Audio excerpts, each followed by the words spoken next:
Hey everyone, welcome to 101 IT Tips, your go-to source for everything tech. So today we will be looking at a tool that has been available for a while, and I'm sure it will make your life so much easier.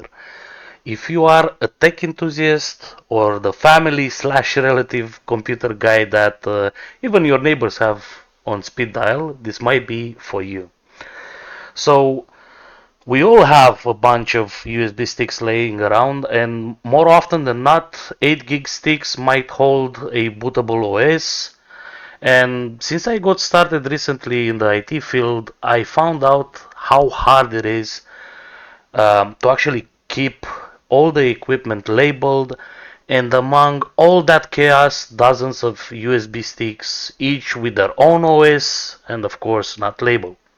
Now I have a couple of my colleagues that do use their own custom-made USBs called Acronis True Image, but that's not a tool that fits all tastes. So today we will have a look at Ventoy, a simple yet powerful tool that will allow you to create a multi-boot USB drive with just a few clicks. So imagine having all your favorite OS and tools on a single flash drive, ready to use anytime and anywhere. And the best part is that you can even run your OS or troubleshoot, debug, and recover. So obviously, going to their web page, if you want to read this, obviously you can. But we will head down to downloads and we will pick up the latest available release. I'm not gonna do it because I already downloaded a bunch, so I have it in my download. Once it's ready, you will simply go to your downloads and extract all.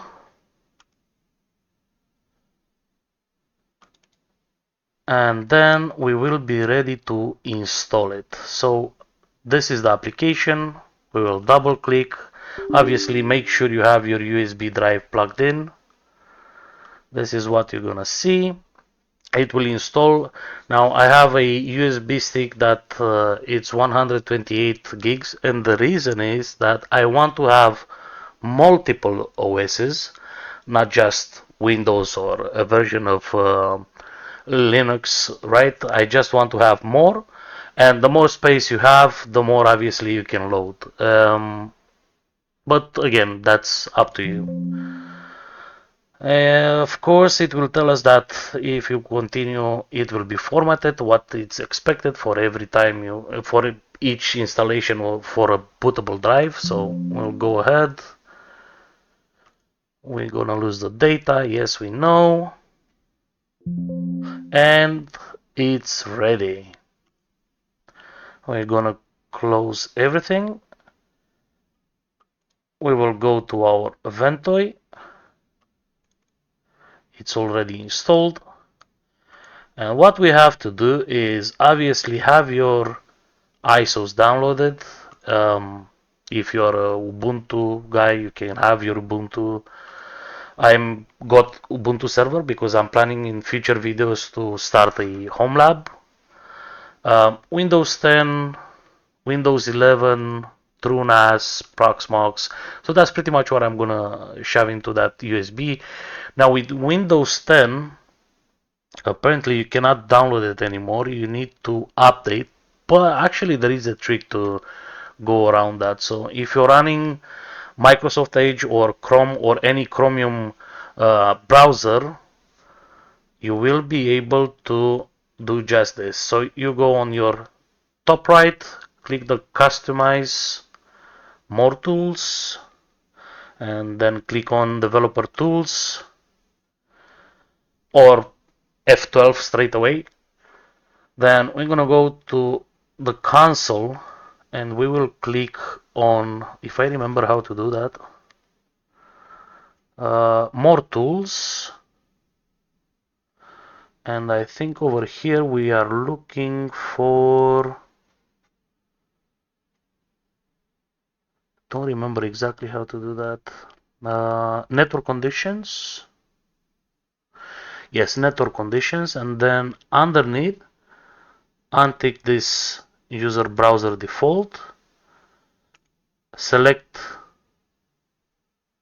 BlackBerry 8810, and then if you refresh the page, yep, pretty much you will be able to get your copy of Windows 10. Otherwise, if you don't own a license key, you will not be able to do it. So here, obviously, you're going to get your multi-edition, which includes from Home Edition Pro and so on and so forth. Confirm, it will ask you for your language. You're going to choose your language based on your zone, and then it will ask you one more time if you want a 64-bit or a 32-bit download. You click on this and you're going to get your Windows 10 copy, right? So now back to, let me close this, back to our Ventoy. As I said, the only thing we need to do is to copy everything over. So let's do that. We're gonna take everything we have here. It might take a while to copy it, but we're gonna fast forward in a second, and I'll be back when it's done. And we are back. That definitely didn't take forever. Right now, we're gonna remove the USB from the port and try to boot it into a machine. Sadly, my video capture card died, so I'm gonna try to do that with my camera. And here we are trying to boot. Let's give it a second. I have different options, but obviously we will go with UEFI, and that's my stick. And there we go, folks. This is what we have. It's all the ISOs that we copy into Ventoy. And the cool part about it is that if we click on Ubuntu and we go to boot in normal mode, one second,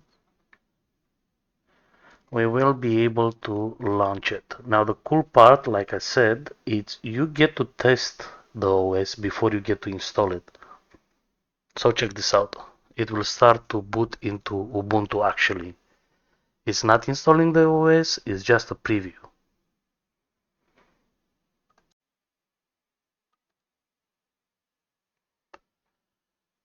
And we are almost there. Let's give it a little bit. It will probably, yeah, as expected, it will prepare the Ubuntu installation kit. You don't want to install it this way, but let's give it a second. I never try to stop it while preparing the Ubuntu while browsing the OS itself.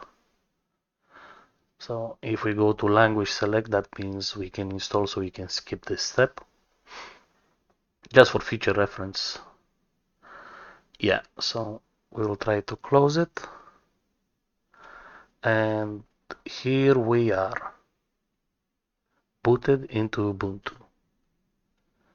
You get to play around with it and test the features, test the apps, and at the end of the day is the easiest form to get into a Linux distro. We can pop the apps, even use the terminal. I haven't tried to use the terminal to test what capabilities it has if it's not installed. But yeah, folks, this is it. I hope you enjoyed the video, and if you find it helpful, don't forget to hit the like button, subscribe to our channel, and ring the bell notification so you never miss an update.